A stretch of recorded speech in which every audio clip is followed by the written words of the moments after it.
2025年3月17日，比李嘉诚大1岁的香港地产富豪李兆基去世，享年97岁。李兆基为人低调，关于他的公开资料极少。今天我们就和各位一起重温一下这位生意天才李兆基的故事。1928年的香港经济繁荣，尤其在地产和贸易领域，涌现了一大群极为富有的有钱人和其家族。从澳洲到香港发展的郭全家族，靠开永安百货起家，在1928年，单单在房地产投资方面已经拥有了香港好几条街的物业。而香港首富何东在1928年时，那就不得了了，单单拥有的地产物业就占香港物业的1/10。而那一年，准确地说1928年的2月20日，李兆基出生在远在香港100公里以外的顺德大良镇，而今天仅李兆基的遗产就超过了2300亿港元。当年郭全家族所拥有的永安国际，今天的股票总市值也只区区的33.9亿港元，连当年的香港首富何东直系家族比起李兆基，那就差的不止几十条街了。四叔曾对手下的一名小员工讲过，不要羡慕现在的成功人士，不要被他们现在的成就吓倒你。每个人都有自己的机会，只要你够坚持、够努力、够幸运，总有一日你会有属于自己的成功，说不定你会比他们更成功。四叔是香港本地人对李兆基的昵称。李兆基在家族中排名第4，最大的2个一出生就死了。那个年代婴儿的死亡率很高，广东人的名字很讲意头，而且富含父亲的内心思想。李兆基的父亲李介甫希望这个儿子能为李家的基业奠定雄厚的基础，所以改命为李兆基。1971年，李兆基的第2个儿子出生，命名为李嘉诚。这个名字和李兆基相识、相互相竞争的李嘉诚的名字非常相似，令不少人推测，是否李兆基借此来完成他的心理胜利法呢？其实，在1969年到1971年，李兆基已稳居香港房地产开发的头部阵营，而截止1971年，李嘉诚仍以塑料花业务为主要收入来源，并刚刚开始踏入房地产开发这个门栏。1971年6月，长江地产有限公司才刚刚成立，侧重于工业地产与土地储备。1971年，李兆基与郭德胜主导的新鸿基企业已经完成了23个地产项目开发，涵盖住宅、商业等领域，成为香港地产界核心力量。李兆基聚焦的是中产阶级的住宅开发，以创新的10年分期付款的模式，吸引了收入稳定的香港中产阶级买家，大受欢迎。李兆基当年创新的思想，把一栋房子分层出售，并可以10年分期付款，这在当时是何等的创新！它改变了华人世界里几千年来物业出售的传统，改变了整栋楼出售一次性全款交易的千股销售模式。而李嘉诚在1971年虽然启动了长江花园的住宅项目开发，但主力还是以低价收购地皮。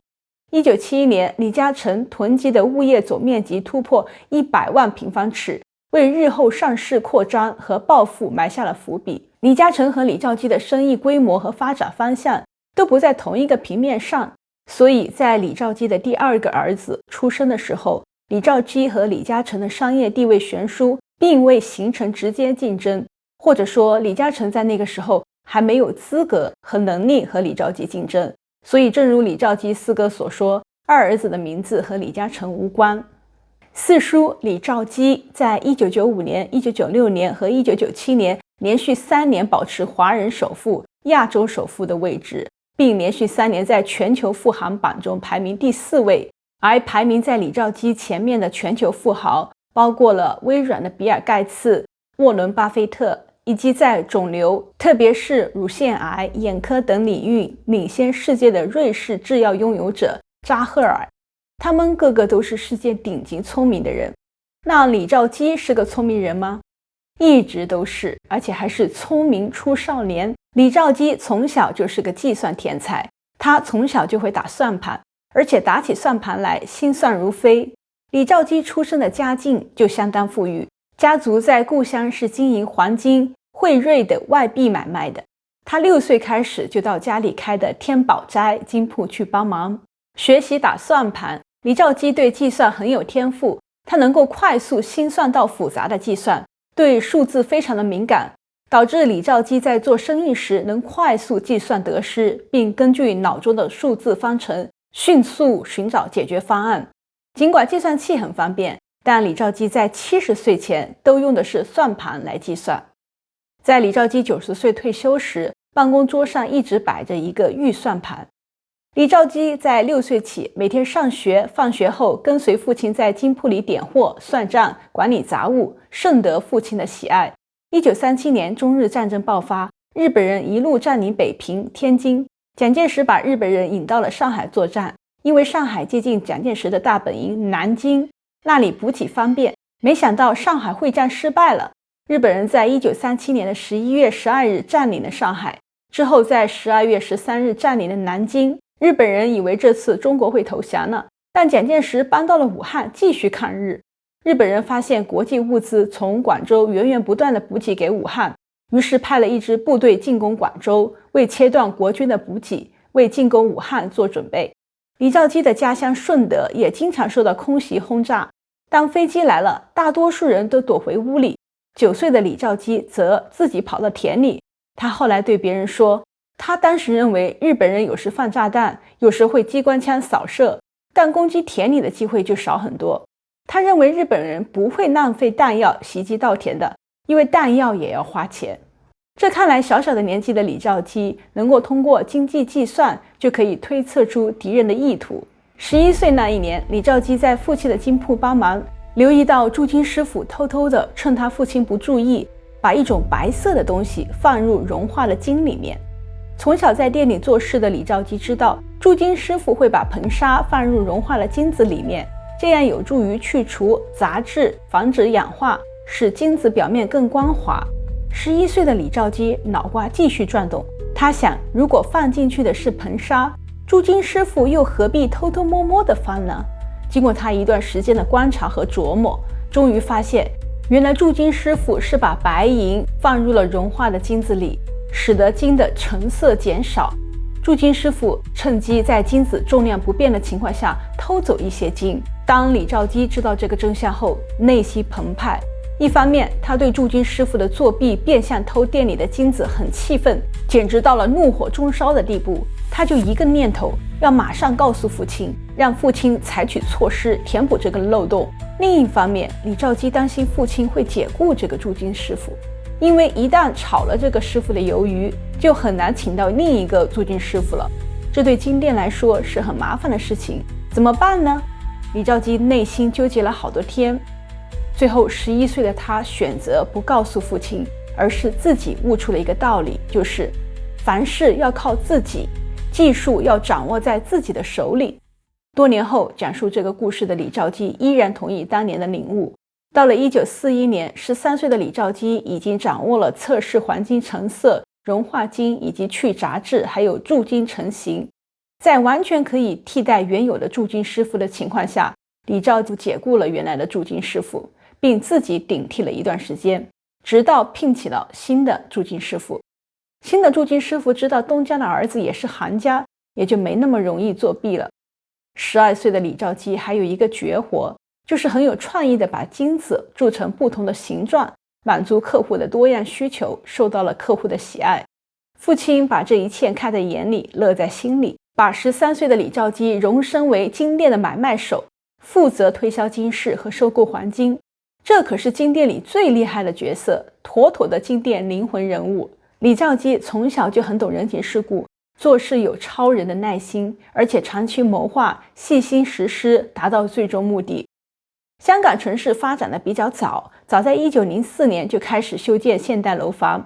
很多香港的老区大规模开发集中在1960年到1970年。这些早期的楼房楼层低，地处黄金地段，土地利用率低，收购重建很有价值。根据香港的土地条例，旧楼的强制拍卖需至少 90% 的业权持有人同意，这令收购难度很大。有些不良的房地产商为了达到收购的目的，出动了黑社会，采用极端的淋柴油、放毒蛇、恐吓等恐怖行为，而且大多旧楼涉及跨国遗产继承的问题，大量业主移民海外，加上可能产权被多次分割，导致同一栋楼甚至同一个住宅单位可能涉及数个或数十个分散业主。例如，部分业主分布在北美、欧洲等地，这里涉及的法律程序复杂而且耗时。这一系列的高难度操作令旧楼重建几乎是可望不可求的生意，而李兆基却有这样一份耐心和细致的工作安排。他组建了300人的专业团队，长期追踪全球华人持有的香港旧楼产权，通过香港土地注册处、海外公证机构和侨民社团网络，追踪业主家族成员分布，绘制产权继承图谱，利用各种手段一步一步地收购这些分散的产权，有些时间经历了超过20年。这一份耐心令李兆基成为了香港最有名的收楼王。1985年，李兆基团队长期跟进收购的一个旧楼群，位于香港岛中环的士丹利街的黄金地段，他们先后把18个分布在香港、美国、英国的业主都搞定了，买到了他们的产权。最后还有5名业主因为复杂的继承问题而拒绝出售。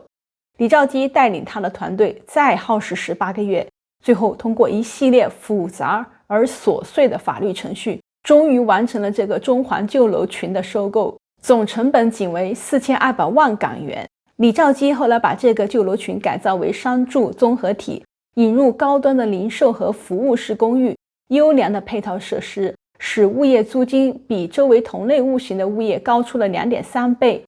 最终这个旧改项目市值达到了143亿港元，比收购成本增值了340倍。这种本少利大的旧改项目，在1975年到2020年之间，李兆基领导的恒基兆业累计完成了43个这种旧改项目。他的团队利用海外业主大多数不了解香港旧楼实际价值的信息差，旧改项目获得的成本仅为公开市场的 45%。 李兆基做生意耐心冷静的作风闻名于香港与华人世界。12岁的时候，李兆基还在镇上的私塾读书，因为日本人占领了广州，很多人逃难离开，这些人里面有逃离战乱回到顺德大良的中山大学教授梁惠民。